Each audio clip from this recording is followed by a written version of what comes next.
Hola a todos y bueno, bienvenidos de vuelta a Warrior Diplomacy, tu podcast de confianza de asuntos internacionales y geopolítica. Mi nombre es Fabio Almada, les hablo desde Bruselas y me encuentro aquí con Nico, que se encuentra en Madrid. Pues todo muy bien, Fabio, ya con el otoño arrancado del todo, metidos en harina y metidos sobre todo en esta nueva temporada de Warrior Diplomacy, que bueno, que ya le dimos un pequeño pistoletazo de salida con ese episodio en el que comentábamos un poco la actualidad, pero en el que ahora ya sí que nos metemos de lleno porque volvemos con los episodios temáticos y empezamos fuerte, ¿no, Fabio? Empezamos fuerte, ¿eh? Y de hecho yo no estoy seguro de quién va a ser el episodio favorito. Yo creo que depende de quién gane la elección, pero podría ser tanto de Lula o de Bolsonaro. Creo que eso es algo que ya tendremos que ver a ver Yo creo que según es el cómo va la episodio elección. favorito de Neymar Jr. también. Ey, me gustó ese, de Neymar Jr. Buenísimo, Nico. Pues también con muchas ganas, ¿eh? La verdad creo que es un tema muy importante para la región y contentísimo de compartirlo aquí contigo. Pero oye, te quiero preguntar, ¿cómo viste el primer episodio que sacamos ya con Sergio, esa recesión geopolítica con el video, tal? ¿Te gustó cómo quedó? Que lo escuchaste luego, ¿no? Yo creo que quedó muy bien, sí. Bueno, me cuesta un poco escucharme porque siempre se hace raro oírte hablar por las ondas, pero no, me parece que quedó muy bien. Me gustó mucho ese episodio y sobre todo tengo ganas de ver cómo lo hace nuestra contraparte, en la que tú también estás metido, porque parece que hay novedades en Warrior Diplomacy English para esta temporada y que habéis hecho cambios de formato, nuevos hosts, entonces estoy casi con más ganas de oír la versión en inglés que la nuestra, fíjate. No, pues es muy certero. De hecho, hoy, antes de este episodio, grabamos el primer episodio de la versión en inglés. Quedó brutal. Así que, pues, para aquellos oyentes interesados en practicar un poquito el inglés, escuchar qué tal, yo creo que saldrá igual esta semana el primer episodio de la versión de inglés, la segunda temporada. Y como bien dices tú, va a cambiar un poquito el formato. Traemos un host nuevo, que de hecho fue una invitada en un episodio anterior de Warrior Diplomacy. Así que échenle ahí un ojito si les interesa. Pero en fin, Nico, yo creo que es momento de entrar al tema. Traemos un episodio cargadísimo de información y de muy buena vibra, así que cuéntanos un poco, ¿de qué vamos a hablar hoy? Pues nada, hoy cruzamos el Atlántico para irnos a Brasil porque, bueno, el fin de semana, justo después de que se publique este episodio, va a ser clave. Yo no diría que no solo para Brasil, sino que para toda Iberoamérica, incluso para todo el mundo, porque es la segunda vuelta de las elecciones presidenciales de Brasil, el 30 de octubre, que enfrentan a Jair Bolsonaro contra Luis Ignacio Lula da Silva, y en el que se enfrentan sobre todo dos modelos completamente contrapuestos de Brasil. Por un lado está lo que representa el izquierdista Lula, que fue presidente durante varios años, y su visión de un país más igualitario, un país en el que se intente escapar de la pobreza a todas las personas que todavía siguen sumidas en ella y en la que el Amazonas, la ecología, ciertos puntos sean importantes para el desarrollo futuro del país. Y por el otro está el modelo contrapuesto de Jair Bolsonaro, que es un populista de derechas que ya ha sido presidente en los últimos años y que tiene una visión de un Brasil completamente distinto, un Brasil quizás más consciente o más inspirado en las dictaduras militares que tuvo, un Brasil en la que las armas tengan más peso, en la que los indígenas estén completamente desplazados de todo lo que puede, de las decisiones y de todo lo que es la conservación del territorio. Es una elección que he dicho que afecta a todo el mundo porque al final en Brasil está el Amazonas, que como todos bien sabemos es el pulmón del planeta, y el hecho de que tenga un presidente u otro va a ser muy importante para las políticas que se van a llevar a cabo en esta enorme selva tropical. Habrá que ver, por ahora Lula sigue siendo el favorito para ganar en esas elecciones, pero en la primera vuelta se suponía que Lula iba a ganar, de hecho, solo en primera vuelta, con más del 50% de los votos, y no ocurrió. Al final resultó que Brasil era mucho más bolsonarista de lo que pensábamos, y hay gente de izquierda a la que ese resultado le llamó mucho la atención, en el sentido de que nadie esperaba que Bolsonaro hubiera tenido tanta aceptación entre la población brasileña y todavía hubiera tanta gente que le quisiera votar, pero así es, y todavía puede ser perfectamente que en las próximas elecciones se reelija Bolsonaro y tengamos otros 4 años de este presidente tan particular, por utilizar un adjetivo. Pero más que contároslo nosotros, queridos oyentes, para hablar hoy de Brasil contamos con un invitado muy especial, con Beatriz Jucá, que es una periodista freelancer bueno, que fue compañera mía en el máster de periodismo aquí en España, pero que ahora ella volvió a Brasil y vive allí, donde escribe sobre política, medio ambiente, salud y derechos humanos. Ha publicado en sitios como La Folla de Sao Paulo, Paulo, Valor Económico, Jota y por supuesto El País. Y nada, es una persona a la que aprecio mucho y sobre todo una persona que sabe muchísimo sobre Brasil. Y nada, Bea, gracias por estar aquí. Un saludo desde Madrid. ¿Cómo estás? Muchas gracias, Nico. Yo agradezco a ti y a Fabio. Es siempre algo muy importante hablar de Brasil, porque lo que hemos vivido en los últimos años, pues ha sido complicado hasta para nosotros entenderlo. Todo bien y agradezco el invite. Nada, para meternos un poquito en harina, te quería hacer una pequeña pregunta, Bea, pequeña, pero que en realidad es la pregunta que resume casi todo el episodio, que es, aquí solo hay de alternativas, victoria de Lula, victoria de Bolsonaro, ya veremos en un bloque más adelante qué opciones hay, qué es lo que creemos que es más probable, pero la duda que tenemos todos, que es, en el caso de que Bolsonaro pierda, ya lleva un tiempo amenazando con que él no va a reconocer unas elecciones en las que no gane, básicamente, y esa es la primera pregunta que quería lanzarte, es si Bolsonaro pierde como predicen las encuestas, ¿habrá una transición pacífica de poder o tenemos que preocuparnos porque haya algún tipo de problemas con los seguidores de Bolsonaro y que incluso no te digo un conflicto civil, pero que sí que haya problemas en la transición de poder? Bueno, ahora mismo no creo que Bolsonaro si pierde, pues si va a intentar una dictadura o un golpe tradicional al menos, pero tampoco me parece que va a quedar en la suya y, bueno, trasladar el cargo con tranquilidad, ¿no? Ha dicho siempre que las urnas no son fiables, las urnas electrónicas, y bueno, ya hemos probado 1 millón de veces que sí. Ha siempre inflado a su público, a sus electores, a dudar de las urnas, empezar conflictos con quien piensa distinto, ¿no? Uh-huh. Y Bolsonaro ahora mismo tiene algo que no tenía en 2018, que es un Congreso fuerte y algunos sectores de la sociedad de su lado. A ver, el agronegocio está con Bolsonaro muy fuerte, las iglesias evangélicas igual, los policiales, el ejército, pero es que no hace falta de la acción directa del ejército actualmente para que pueda como intentar algo que no sea democrático, ¿no?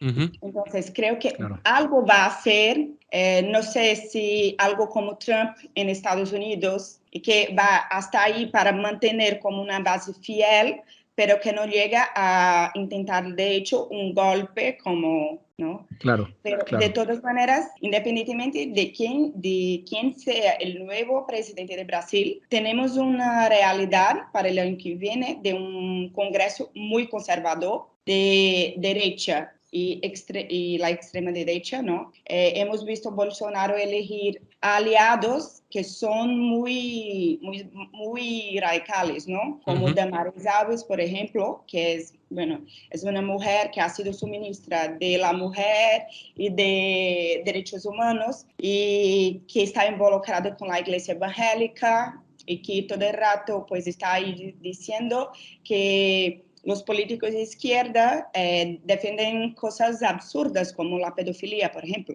Okay. Así tenemos, bueno, ha elegido Eduardo Pazuello, que ha sido su ministro de Salud, es un general del ejército y que ha sido un nombre clave en la pandemia. Y bueno, todos sabemos que como Brasil ha conducido la política en la pandemia ha sido un desastre. Vamos, tenemos una de las tasas más grandes de muertes. Hemos negado la enfermedad, ¿no? Bolsonaro decía que era una gripecita. Ha tardado para comprar las vacunas. Ha todo el rato dicho que las vacunas podrían convertir a alguien en un jacaré, no sé si se dice jacaré en español, pero bueno, en un animal. Y Brasil, pues es un país que es referente, ¿no? En la vacunación y todo esto. Así que, no sé, me parece que temas que la prensa brasileña ha combatido durante muchos años no ha tenido tanto efecto. Es una situación muy complicada y me parece que cada vez más emocional, es una campaña cada vez más emocional que racional. No, sin duda. Yo creo que este ejemplo de esta elección es un ejemplo más de esta polarización completa que hemos visto últimamente en los gobiernos de todo el mundo, ¿no? Cómo de verdad el electorado se está separando completamente y personajes con retóricas, con narrativas completamente opuestas se están peleando estas candidaturas, ¿no? Yo creo que la elección de Brasil es clave porque hemos visto un alineamiento un poco más a la izquierda en todo el continente, en toda la región de Latinoamérica, y Brasil es la economía más grande, el país más grande, entonces creo que esta elección es muy importante. Sin embargo, creo que dijiste ahí un par de puntos muy buenos que creo que son necesarios para entender esta elección, y yo creo que eso entra mano a mano con nuestro primer bloque, ¿no? Que nos va a servir como un poquito de referencia para entender de dónde viene Bolsonaro y de dónde viene Lula de una manera muy general.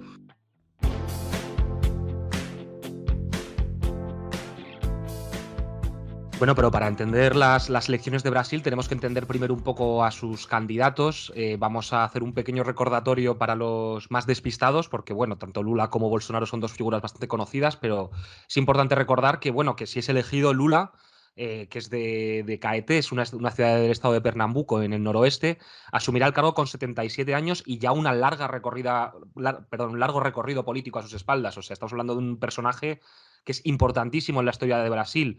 Alguien que pasó de ser alguien con orígenes muy humildes, de padres analfabetos, que fue limpiabotas durante su infancia, pero bueno, que a través de su activismo en el sindicato, en los metalúrgicos, fue creciendo en política y presentó sucesivas candidaturas presidenciales hasta que en 2001 que fue su cuarta candidatura, en 2002 fue elegido como presidente de Brasil y sigue teniendo el récord de haber sido el presidente más popular en la historia de Brasil, ya que cuando dejó el poder en 2010 tenía una popularidad de casi el 90%. Tiene varios puntos bastante importantes a su favor, como el hecho de una de las reducciones de niveles de pobreza más brutales que se recuerda en ningún país en la historia. Y sin embargo, a pesar de todo este gran perfil, esta historia casi no vamos a decir de cuento de hadas, pero por lo menos sí casi de película de Disney, de alguien que sale de la nada para convertirse en la persona más importante de Brasil, estamos hablando de alguien que ha ido a la cárcel hace 4 años, en 2018, tras un juicio por corrupción que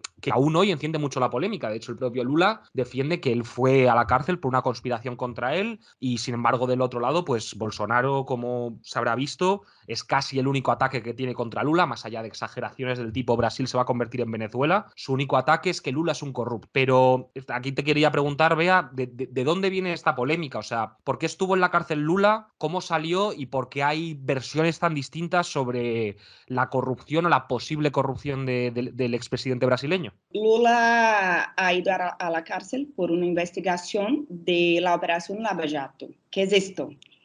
Una operación que investigaba un montón de políticos supuestamente involucrados con corrupción.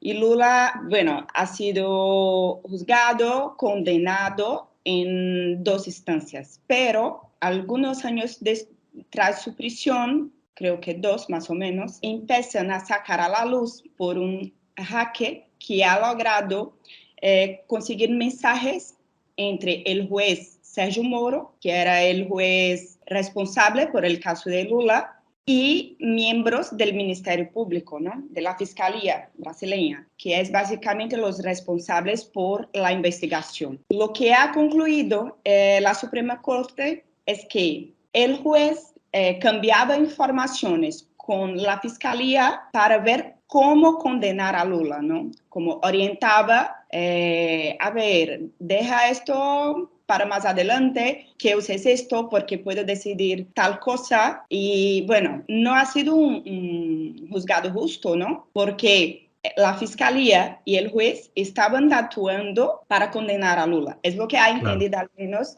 la Suprema Corte. Y Lula ahora dice que soy inocente, que he sido preso para que no fuera presidente, porque igual Lula tenía muchos votos, ¿no? En 2018. Pero tampoco ha probado su inocencia completamente.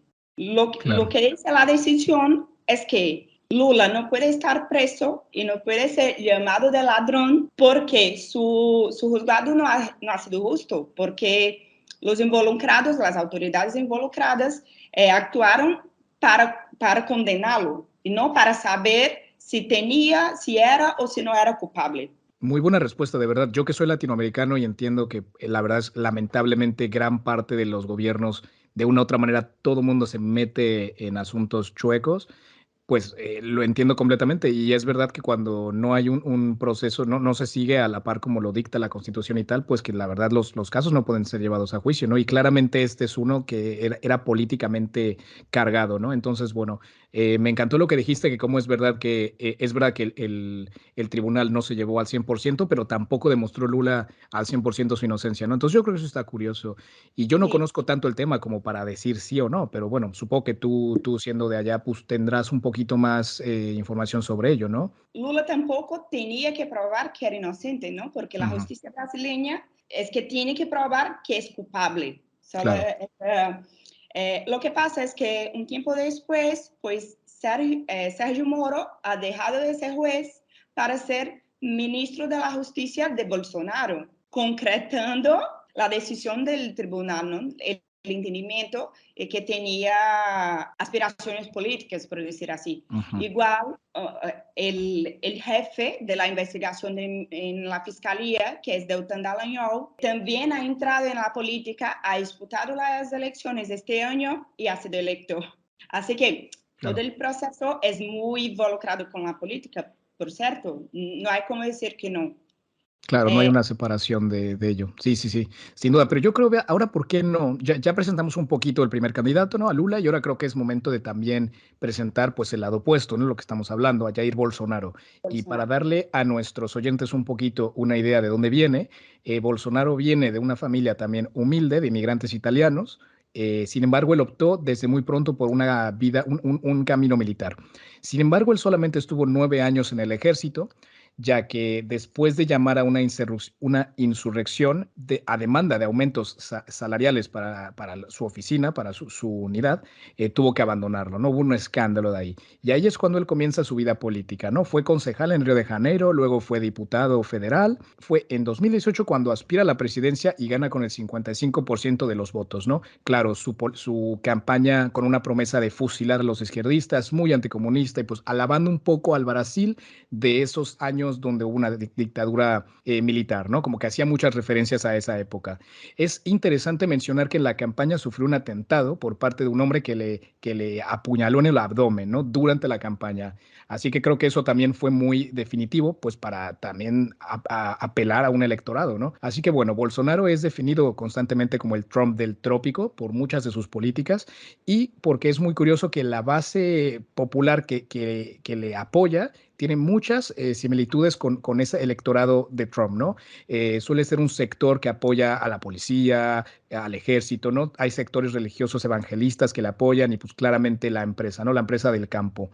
Así que la última cosa que quería mencionar es este lema de su campaña que es Dios, patria y familia, ¿no? Que creo que es muy interesante porque en la década de los 30, ¿no? En 1930 en Italia, era un mensaje muy similar al de Mussolini. Así que vea, yo te quisiera preguntar a ti, desde que Bolsonaro asume el cargo de presidente en Brasil, ¿cómo le ha ido a su gobierno? ¿Cuál es el balance en Brasil en general después de 4 años de bolsonarismo? Bolsonaro debe tener más apoyo, si electo, por el Congreso súper conservador que ha ayudado a elegir. Es importante decir que Bolsonaro ha sido electo mucho por el antipetismo, ¿no? Por la prisión de Lula, por la indignación de la población contra la corrupción, pero Bolsonaro ha comprendido un cambio de identidad que vive Brasil como nadie. Es decir, Brasil sigue siendo uno de los países más católicos del mundo, pero hoy tiene una comunidad evangélica muy actuante, ¿no? Muy fuerte. Si antes éramos el país del samba, hoy olvidamos muchísimo sertanejo, que es, bueno, un movimiento cultural muy involucrado con el agronegocio y todo esto. Aparte de eso, Bolsonaro ha entendido cómo manejar las redes sociales y ha construido casi un conglomerado de comunicación propio,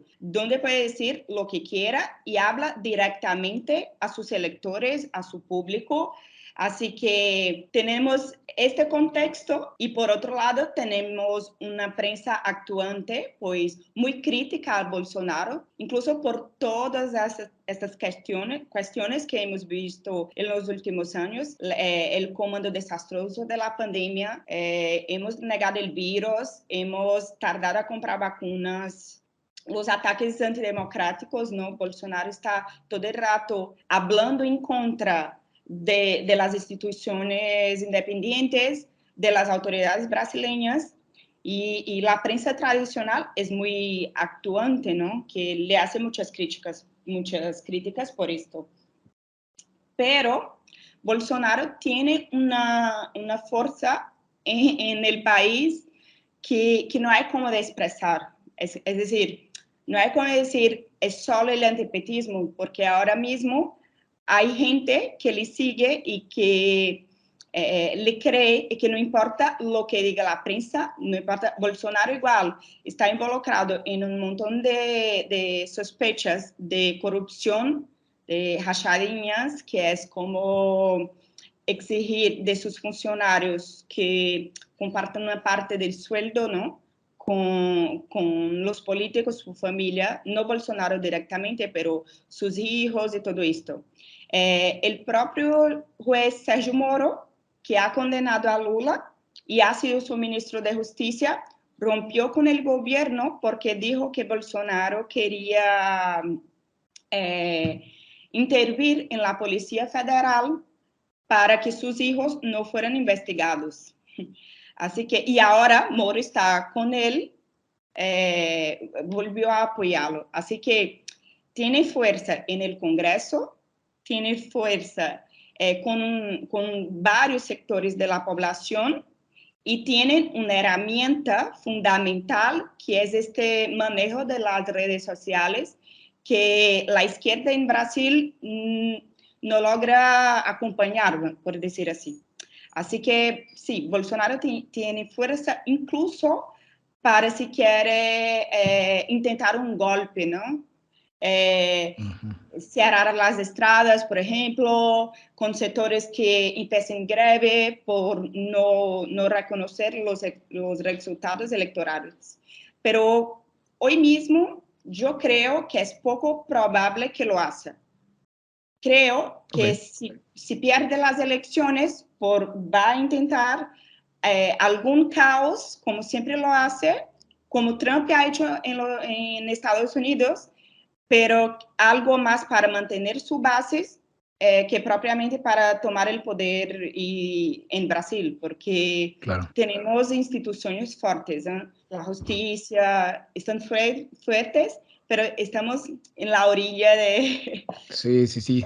De hecho, creo que escuché que hace poco tiempo creo que me lo dijiste tú, Nico, que era, o sea, aunque Bolsonaro salga ahora del panorama político, el movimiento bolsonarista continuará, ¿no? Entonces, creo que sí, fue es como el trumpismo. Al final, si Bolsonaro puede hacer lo mismo que, entre comillas, lo mismo que ha hecho Lula. Lula ya fue presidente y ahora tiene toda la pinta que puede volver a serlo. Bolsonaro puede optar por esa estrategia y por eso igual tampoco le interese la vía dura de del golpe de Estado, digamos, más tradicional, sino eso, hacer algo, como bien dice Bea, hacer algo más simplemente para calentar a sus bases y tenerlos listos para dentro de 4 años volver a presentarse y, quién sabe, quizás ganar. Eso es probablemente el manual de instrucciones que está siguiendo. Sin duda. Pero bueno, chicos, yo creo que ya hicimos una muy buena introducción de ambos personajes, cómo están las cosas. Ahora yo creo que es momento de entrar un poquito en nuestro segundo bloque, que es hablar un poco de cómo fue esta primera ronda de los votos, ¿no? Así que bueno, entramos en masa.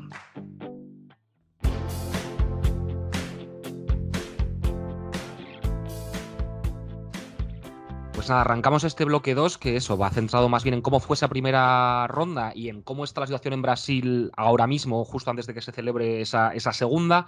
Pero lo primero que queríamos comentar de esa primera ronda es que los sondeos, el resultado, digamos, fue muy distinto al que pronosticaban los sondeos. Según prácticamente todos los institutos de opinión de Brasil, Lula iba a superar ese 50% de los votos necesarios para ser presidente desde la primera ronda. Ya que gozaba de una enorme popularidad y se pensaba que Bolsonaro había enfadado a más sectores de la población de los que al final, como bien ha comentado Bea, ha enfadado. y es que Brasil es mucho más bolsonarista de lo que se pensaba y al final digamos que el resultado fue 48,43% para Lula, 43% para Bolsonaro, que es un 7% más de lo que lo que vaticinaban los sondeos publicados en las últimas semanas. Y eso es la pregunta que quería hacerte, Bea. ¿Cómo han podido equivocarse tan clamorosamente, digamos, como lo llamáis vosotros, los institutos de pesquisa más reconocidos de Brasil, que llegaron prácticamente todos a atribuir a Lula un 51-52% de intención de voto? Tenemos un contexto en Brasil que tenemos un censo de la población muy retrasado, ¿no? Es decir, teníamos que haberlo hecho en 2020. Ha venido la pandemia, Bolsonaro ha dejado para después y bueno, no tenemos un retrato fiel de los sectores de la población en Brasil hoy. Así que antes de hablar de la diferencia de las urnas para las encuestas, voy a hablar de las diferencias entre los varios institutos de pesquisas, porque esto dependía de cuál parcela de la población estos institutos consideraban que eran de pobres, por ejemplo, donde el electorado de Lula es más fuerte, ¿no? Y aparte de esto, pues hay muchos especialistas, expertos que hablan en una metodología desfasada. Si hay que ser por las entrevistas a pie de calle, si se puede hacer por internet y todo esto. Pero aunque hayan varias justificativas, pues ha sido muy diferente, de hecho. Y no sé si solo teníamos un candidato que era Ciro Gomes, que era fuerte y ha como caído un montón en los resultados finales. Creo que parte de sus electores cambiaron al voto útil en Bolsonaro por el antipetismo, contra la corrupción y todo eso. No sé de verdad por qué ha sido tan distinto. Sé que ahora mismo la gente pues tiene una dificultad de creer en las encuestas, que ahora sí apuntan los dos en un empate técnico, ¿no? No sabemos quién va a ganar las elecciones en Brasil domingo. Lula está mejor, está con 52% de los votos, mientras Bolsonaro tiene 48% de los votos válidos, sin contar con nulos y blancos. Igual, 90% de la población ya está decidida en quién va a votar. Así que hay poca margen para crecer y todo esto. Pero es un escenario que no hay mucho como apostar. Pero vea, yo te quería preguntar un poco, ¿cambió un poco la estrategia después de la primera ronda, tanto de Lula a Bolsonaro? ¿Crees que cambiaron la manera de llevar a cabo su campaña una vez que pasó la primera ronda o sigue siendo completamente igual, pero ronda 2? Lula en el primer turno ha venido muchas veces a noreste de Brasil, que es donde vivo y que es donde tiene un electorado más fuerte, más de que Bolsonaro. Y ahora en el segundo turno, en la segunda ronda, pues está concentrando acciones en el sudeste, ¿no? En São Paulo, en Minas. Minas es un estado clave porque hay una tradición en Brasil que el resultado de las elecciones en Minas suele coincidir con el resultado de Brasil, no exactamente en los números, sino en quién gana, ¿no? Y Bolsonaro ha logrado el apoyo del gobernador de Minas, que se llama Romeu Zema. Lula está concentrando esfuerzos ahí en São Paulo, porque en la región metropolitana de São Paulo hay un electorado muy fuerte. Y Bolsonaro sí ha venido algunas veces a Nordeste en la segunda ronda. Igual ha enviado sus aliados, su mujer, Damares Alves, que ha sido electa la senadora y que ha sido su ministra, el vicepresidente Mourão ha venido esta semana a Fortaleza, por ejemplo. Bueno, está intentando reducir la diferencia en estos sitios, ¿no? Entonces, O sea, hay un cambio en este sentido y en las redes, en la campaña virtual, pues está muy fuerte, con muchísimas noticias falsas. Ahora mismo el Tribunal Superior Electoral ha decidido por una estrategia muchísimo más dura, y ha empezado a ordenar que se quiten contenidos de las redes, de políticos, de los... no, O es sea que que ambos partes están exagerando sus ataques al 100%, tanto uno sí, como el otro, ¿no? sí, y las noticias falsas pues aparecen todo el rato. A mí me da mucha pena de los compañeros periodistas que han tenido que chequear las informaciones porque de verdad es un absurdo. Y mientras vivimos una crisis seria y que teníamos que estar discutiendo cosas como salud, educación, seguridad, todo esto, pues estamos teniendo que gastar nuestras energías para mantener cosas básicas de una democracia y evitar calumnias y proteger el derecho de votar. Es triste, la verdad es que es triste ver Brasil en este momento. Bueno, es que los debates han se convertido en espacios no para discutir propuestas y el futuro del país, ¿no?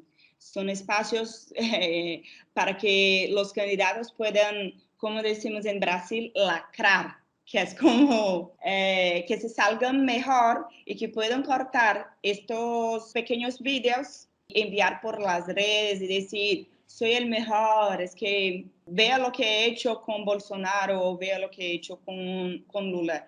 Y en esta esfera, pues Bolsonaro, en mi opinión, suele salirse mejor porque Lula tiene una manera de comunicarse y de actuar en estos espacios mucho más tradicional, ¿no? Como un político que está ahí hace muchos años, que ha crecido en los movimientos populares, en los movimientos de trabajadores. Lula habla muy bien con los pobres, porque dice, volveremos a comer carne. El brasileño, pues, está carísimo comer carne. El brasileño pobre no consigue más comer carne. Y con este público suele comunicarse bien, pero en las redes, en los debates, se sale bien cuando tiene el momento de las propuestas, de todo, pero como han cambiado el formato de debate en Brasil, que está incluso mucho mejor, con más libertad para los dos candidatos a hablar en todo esto. Pero Bolsonaro como guarda su tiempo hasta el final. Así que el último debate, por ejemplo, en Band, que es una cadena de tele de Brasil, Lula ha hablado y Bolsonaro ha guardado su tiempo. Así que al final, Bolsonaro ha tenido 5 minutos para hablar lo que quiera y Lula no ha podido decir nada. Entonces, yo he leído varios análisis de que Lula al final sí había salido mejor, pero no estoy muy de acuerdo con esto. Creo que no veo ganadores en un debate como este y Bolsonaro suele salir mejor en el final. Así que no sé qué queda en la cabeza Claro. de la población, del elector. Muy buen análisis en profundidad, de verdad, Bea. Yo creo que es momento de entrar a este último bloque que queremos hablar aquí contigo, que va a hablar de, pues, el día después y las conclusiones que en general es que le hacemos al análisis de las elecciones de Brasil.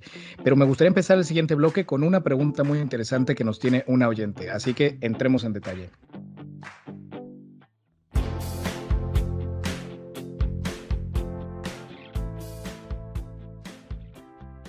Hola chicos, ¿qué tal? ¿Cómo están?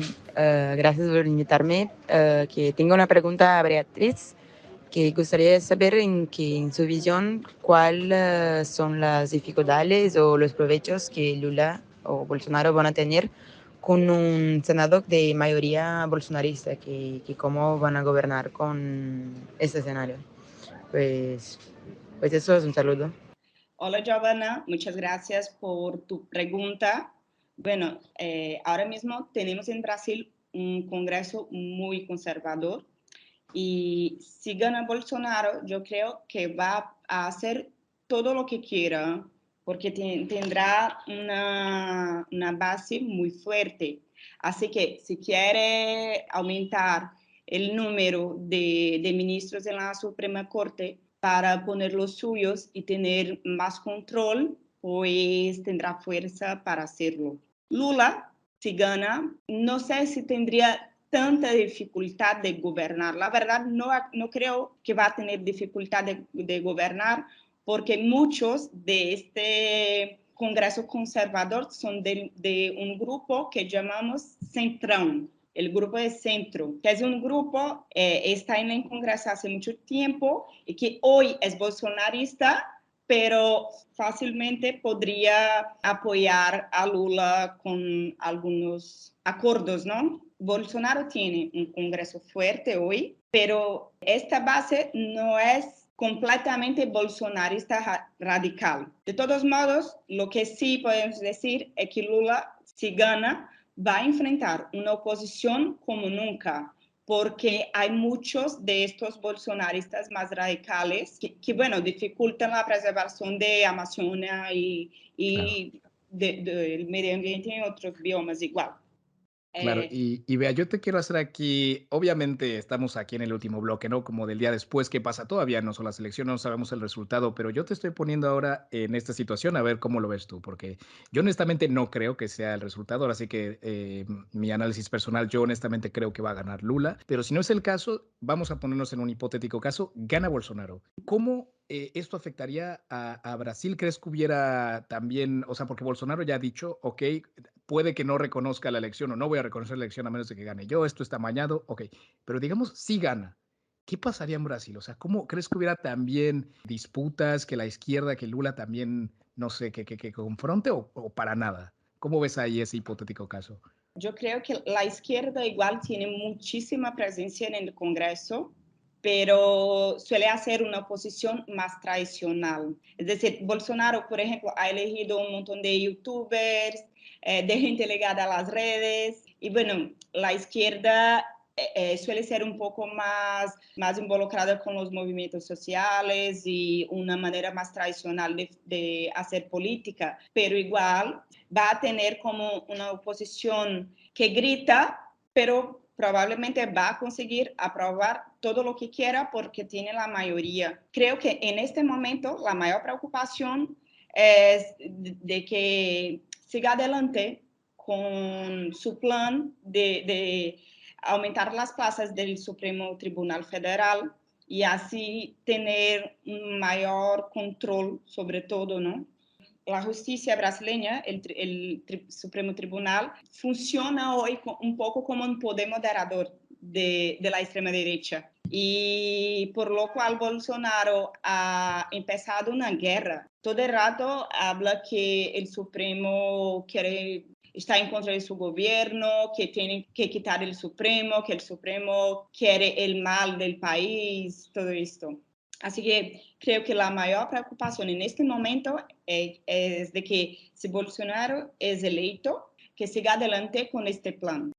Aquí, justo lo que dices, podríamos tirar de esta expresión que es del Washington Post, la de Democracy Dies in Darkness. Sería un poco lo que pasaría. Si gana Bolsonaro, efectivamente, no habría un fin de la democracia en Brasil, así una gran explosión, un gran golpe de Estado, sino que lentamente, poco a poco, se iría degradando, como ya ha estado haciendo las instituciones democráticas brasileñas, y probablemente introduciendo un estilo más autoritario que sería muy peligroso para Brasil. Pero bueno, ya para cerrar este tercer bloque y como pregunta un pelín más ligera, no ligera porque también es interesante, pero que igual aquí, que más aquí en Europa nos interesa mucho porque al fin y al cabo es una de las principales exportaciones de Brasil, el fútbol. De hecho hay mundial ahora en diciembre y Brasil es una de las favoritas y yo imagino que pase lo que pase en estas elecciones el país se paralizará como siempre para ver a la canariña. ¿por qué? Es una pregunta que me llama la atención. ¿Por qué hay tantos futbolistas que apoyan a Bolsonaro? Los ejemplos más claros son los de Neymar Jr., que es la gran estrella de la selección brasileña, pero también hay otros futbolistas en activo como Felipe Melo del Fluminense o Lucas Moura del Tottenham, que han apoyado públicamente a Bolsonaro, así como figuras históricas de Brasil como Rivaldo, como Romario, como Robinho, han apoyado también al candidato derechista. ¿Por qué estos deportistas que tradicionalmente vienen de entornos muy humildes, o sea, el caso de Neymar viene de las favelas de Río, por qué tienen este apoyo a un candidato ultraderechista que en realidad va a ir contra los pobres y precisamente contra esos orígenes humildes? Por si acaso esto, ¿tú tienes alguna explicación, algo que nos puedas contar al respecto? Bueno, yo no lo tengo, pero tengo un compañero periodista, se llama Brele Pires, que ha hablado de esto y bueno, me ha sonado genial, que ha dicho que hay tantos jugadores de fútbol de derecha, de extrema derecha, porque hay una influencia muy grande de la religión en las concentraciones. Además, el fútbol en Brasil es un ambiente muy reaccionario. Hay también muy fuerte la evasión escolar en la base, ¿no? Y igual estos futbolistas como Neymar, por ejemplo, pues han tenido una ascensión económica muy rápida. Y bueno, lo que dice Brele es que cuanto más rápida la ascensión económica, menor la conciencia de clase, ¿no? Pero, aparte de esto, en el caso de Neymar, ha grabado un video como bailando con una canción de campaña de Bolsonaro y todo. Y Lula ha participado de un podcast y ha sido preguntado sobre esto, si estaba enfadado por el apoyo de Neymar. Y dijo que no estaba enfadado, que a lo mejor pues Neymar iba a votar en Bolsonaro porque tenía miedo de que Lula pudiera descubrir un acuerdo entre Bolsonaro y su padre para que no pagase los impuestos, ¿no? E incluso ha citado el caso del juicio del Neymar en España. Y bueno, no sé si esto ha dejado a Neymar muy enfadado, que que esta semana ha hecho una live con Bolsonaro fortísima y todo esto. No, pero está muy Y, curioso. De hecho, vea, me acaba de llegar a la cabeza porque lo hablé con un colega argentino y es increíble cómo en países como Brasil o como en Argentina, donde hay un arraigo muy fuerte por la cultura del fútbol, esto también tiene una repercusión en la política y la economía, ¿no? Y me decía Fabio, es que como Argentina gane o pierda un partido de fútbol, en plan que esto puede determinar la política del país. Y yo creo que es algo muy cierto que a veces se nos pasa un poquito por la cabeza, ¿no? Y simplemente quiero hacer aquí un paréntesis, Nico, yo creo que este mundial el favorito supremo es México, ¿eh? No te vengas muy arriba. Ay, ay, ay, ay, ay. no, En fin. y Fabio, por favor, Brasil sigue siendo el preferido. He escuchado muchas veces en la calle, tras el apoyo de Neymar al presidente, y la gente dice, los petistas, ¿eh? Dicen, no sé si puedo torcer para la selección brasileña con Neymar apoyando a Bolsonaro. Y más que esto, hay mucha gente que no quiere vestir la camisa de la selección brasileña porque se ha convertido en un símbolo de la campaña de Bolsonaro, ¿no? Los bolsonaristas suelen usar la camisa de Brasil, de la selección, para protestar políticamente. Así que ahora mismo Brasil tiene camisas azules, rojas, Ujú. para torcer por la selección en el Mundial. Es una pena eso, lo de la apropiación de símbolos, ¿no? Que algo que siempre ha sido de todos los brasileños, como es la canariña, que es un patrimonio de todos, ahora se lo haya apropiado la derecha. Es un poco triste, pero bueno, eso pasa Y el en todos lados. fútbol, ¿no? Como el Mundial era el momento que todos los brasileños estaban unidos, todos deseando lo mismo y bueno, ahora yo he escuchado a gente que no puedo torcer por Brasil con Neymar y con la camisa brasileña. Bueno, es muy triste. Increíble, Es increíble. muy triste. Yo voy a torcer por Brasil. No estoy de acuerdo que se entregue los símbolos brasileños, como la bandera de Brasil, la camisa de Brasil a ningún político, sea Lula, Bolsonaro, cualquiera. Claro. Así que primero que nada a nuestra queridísima invitada, muchísimas gracias por haber venido, Bea. Y te quisiera preguntar eso, si tienes alguna recomendación que quisieras hacerle a nuestros oyentes, puede ser literalmente cualquier cosa que se te venga a la cabeza. Para que sigan profundizando un poquito en el tema brasileño y aprendan un poquito más, pero más ameno, algo que hayas visto, algo que hayas leído que creas que sea interesante de recomendar. Lo que voy a recomendar es un libro. Bueno, yo voy a indicar el libro, El negocio de Jair, la historia prohibida del clan Bolsonaro, que habla sobre los escándalos de corrupción de la familia. Creo que internacionalmente conocemos muchas cosas de las sospechas de corrupción de Lula, pero poco de Bolsonaro. Y igual hay un podcast hecho por la misma periodista que se llama Juliana Dalpiba y que ha investigado la familia Bolsonaro hace unos años, que se llama La vida secreta de Jair. Está en Spotify y igual está muy bien. Creo que es un muy buen contenido para entender cómo funciona el proyecto de poder de la familia Bolsonaro. Pues muy buena, Bea. Y ahora te quisiera preguntar a ti, Nico, si tienes alguna recomendación para esta semana.